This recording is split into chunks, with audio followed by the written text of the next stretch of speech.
Olá, nono ano, tudo bem? Vamos para a nossa última aula falando sobre a União Europeia.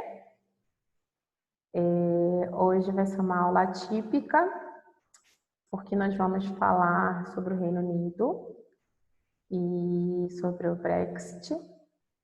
E tem uma surpresinha no final. Então vamos lá, vamos finalizar essa etapa. O bimestre está acabando, né? E a gente precisa ganhar tempo. Então vamos lá. Então, como surgiu a dúvida no decorrer da nossa aula, dessa semana, sobre a questão do Reino Unido, de ter saído, não ter saído, enfim, né? Então, eu decidi fazer a nossa aula de hoje referente a esse assunto. Então, vamos lá. Vamos dar só uma incrementada. Então, a gente viu em todo o processo histórico que o Reino Unido sempre foi muito contrário, sempre foi muito... como que eu posso explicar para vocês? Eles queriam sempre ser os principais, né? Então, só que num bloco econômico não existe um principal, existem países principais, países que colaboram uns com os outros, corroboram na economia uns dos outros. Então, de uma certa forma, eles não se sentiram à vontade e decidiram se retirar. Então, a gente vai falar um pouquinho sobre isso, tá? Então, vamos complementar a nossa aula falando sobre o Brexit. Então, professora, o que é o Brexit? Então, eu coloquei só uma introdução para a gente poder debater isso na aula depois, tá? Então, vamos lá. O que é o Brexit? É uma abreviação para esse termo em inglês, que eu não sei falar, né? E não vou falar para não virar meme com vocês. Traduzindo ao pé da letra, né, literalmente, é uma saída britânica. Então, eu prefiro falar Brexit ao invés de falar a palavra inteira. Esse é o termo mais comumente utilizado quando se fala sobre a decisão do Reino Unido de deixar a União Europeia. Em um plebiscito realizado em 2016, os eleitores britânicos decidiram que o Reino Unido deveria deixar o bloco, tá?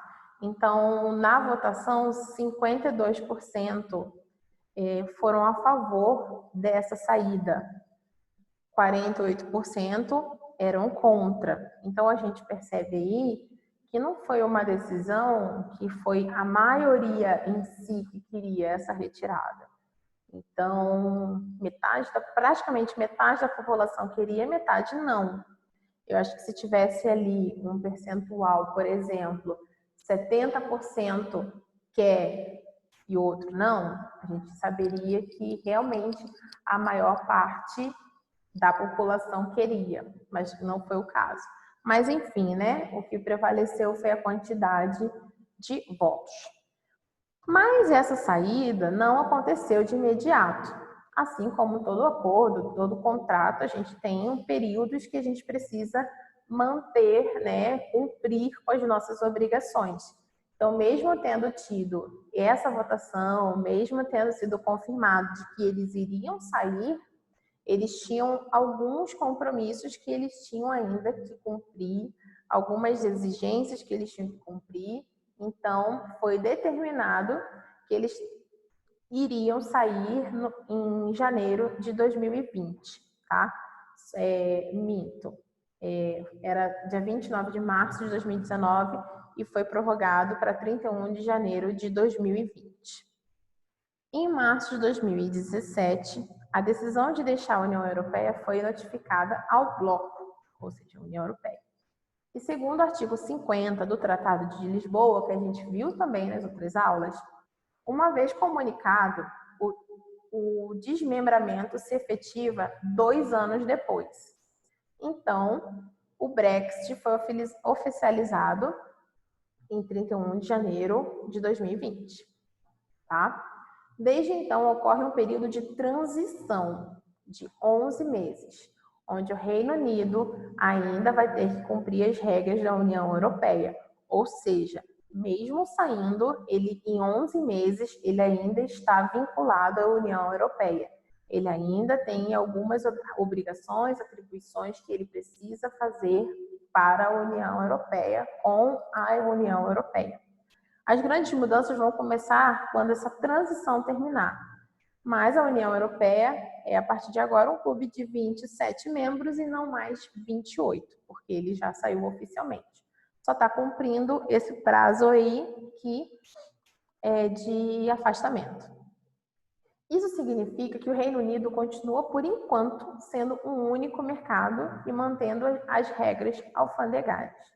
Ou seja, significa que as regras de comércio e livre comercialização, circulação de serviços continuam as mesmas durante o período de transição. Ou seja, esses 11 meses aí, essas regras de livre comércio e de circulação ainda permanecem. Depois desses 11 meses, eles vão criar as próprias políticas deles. A liberdade de movimentação para pessoas continua a mesma, e a Suprema Corte da União Europeia ainda tem jurisdição sobre o país por enquanto, tá? A partir de agora, o Reino Unido tentará fechar um novo acordo econômico com a União Europeia e com outros países. Ou seja, ele não quer fazer parte, mas ele quer trabalhar com eles, tá? O presidente americano, Donald Trump, já acenou para a construção de um acordo, sim, com o Reino Unido. Cidadãos britânicos não são mais cidadãos europeus, mas ainda podem viajar livremente pelos países do bloco. O mesmo vale para os europeus do Reino Unido, né? Então, vice-versa. Mas depois do período de transição, desses 11 meses, o Reino Unido diz que terminará em 31 de dezembro de 2020. O Reino Unido diz que essas regras de imigração vão mudar para os cidadãos do Reino Unido e da União Europeia. Tá? Então, muita coisa vai mudar depois que esse período de 11 meses de transição finalizar. O Reino Unido era um dos importantes membros do bloco e um dos principais contribuintes ao lado da Alemanha e da França, ou seja, ele sabendo a importância que ele possui, por isso que ele teve a ousadia de sair. Tá? E sabe que vai ter parceria, que vai ter acordos que ele possa fazer com outros países sem necessariamente pertencer a um bloco econômico, que é a União Europeia. O país fazia uma contribuição anual de cerca de 7 bilhões de libras para a União Europeia. Então, quando o pagamento terminar, no final de 2020, haverá uma diminuição significativa nas finanças do bloco. Então, a gente vai parar por aqui, a minha parte, porque eu tinha passado para vocês uma atividade onde vocês teriam que pesquisar o que seria esse Brexit, o que seria a saída do Reino Unido da União Europeia.